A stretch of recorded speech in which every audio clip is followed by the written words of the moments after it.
গলিপাড়া BGB zone থেকে বরদাস্ত করা হবে না। অপরাধী যেই হোক না কেন তার বিরুদ্ধে আমাদের শক্ত অবস্থান থাকবে। আমরা অপরাধীকে চিনি, অপরাধকে চিনি।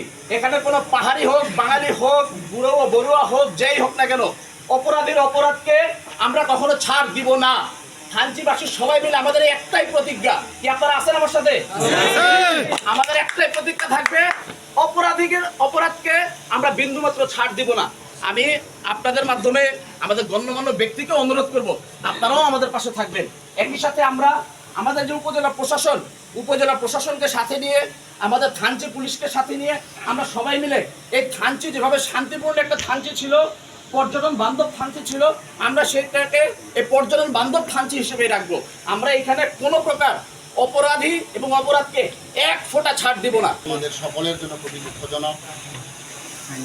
আমি কিছুক্ষণ আগে ইউএনও সাহেবের অফিসে গিয়েছিলাম একটা কাজে, তখনই মেসেজটা পেয়েছি। মেসেজটা পেয়ে ইউএনও সাহেবের সঙ্গে যে কাজটা আছে ওইটা তাড়াতাড়ি করে আমি এদিকে চলে এসেছি। তখনই দেখি এখানে বিজিবি পুলিশ ভার্সেস আমাদের ছোটো ভাইদের মধ্যে একটা কিছু মানে ধাক্কাধাক্কি, মানে ছোটো ভাইরা উঠবে, পুলিশ বা বিজিবি উঠতে দিচ্ছে না, এরকম একটা অবস্থা ছিল। যাই হোক, আসলে আমি যেটা মনে করি ব্যক্তিগতভাবে, একটা দেশে দীর্ঘদিনের একটা প্র্যাকটিস পরিবর্তন হলে হয়তো কিছু অনাকাঙ্ক্ষিত ঘটনা এরকম ঘটতে পারে। এটা হয়তো ষড়যন্ত্রমূলক, এটা সরকারকে হয়তো বেকায়দা ফেলানোর জন্য, স্থানীয় প্রশাসনকে বেকায়দা ফেলানোর জন্য এরকম কিছু ঘটনা ঘটে। যাই হোক, যেটা ঘটেছে খুবই মর্মান্তিক, খুবই ঘৃণ্যতম একটা কাজ হয়েছে। এই কাজের উচিত শাস্তি বিজিবি, পুলিশ প্রশাসন, উপজেলা প্রশাসন, স্থানীয় আমরা যারা আছি আমরা অবশ্যই নিশ্চিত করব। মানুষ কেন পশুর মতো হয়ে যাচ্ছে? পশু তো করে না এরকম।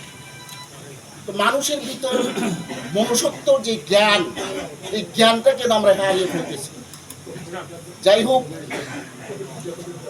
একটা ঘটনা ঘটেছে, শাস্তি আছে বা আইন অনুযায়ী, প্রচলিত বাংলাদেশের আইন অনুযায়ী যে বিচার প্রক্রিয়া ওইভাবেই হবে, ওইভাবেই আসামি বা যে ঘটনাটা ঘটিয়েছে সে ওইভাবেই শাস্তিটা পাবে। যে প্লিজ মব জাস্টিস করার চেষ্টা করো না।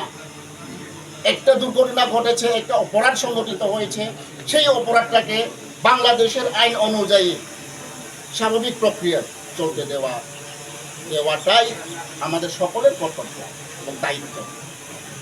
মব জাস্টিস করাটা ঠিক না, আমরা সকলেই মানি। তো যাই হোক, এখানে আমাদের শ্রদ্ধেয় জোন কমান্ডার মহোদয় এসেছেন।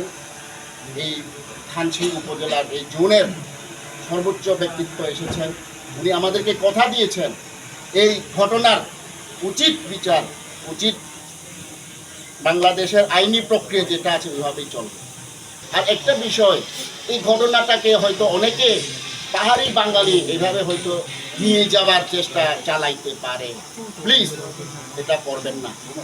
আমরা বাংলাদেশি, এখানে পাহাড়ি বাঙালি বলে কিছু নয়। আমরা বাংলাদেশি, আমরা বাংলাদেশের সার্বভৌমত্বের ভিতরে আমরা নিজেদের অধিকার নিয়ে বেঁচে থাকব, নিজেদের দায়িত্ব কর্তব্য নিয়ে বেঁচে থাকব, এটাই আমাদের সকলের আশা আকাঙ্ক্ষা। তো যাই হোক, এই মুহূর্তে আমরা থানায় জড়ো না হয়, আমরা যে যার বাড়িতে চলে যাই, ঠিক আছে?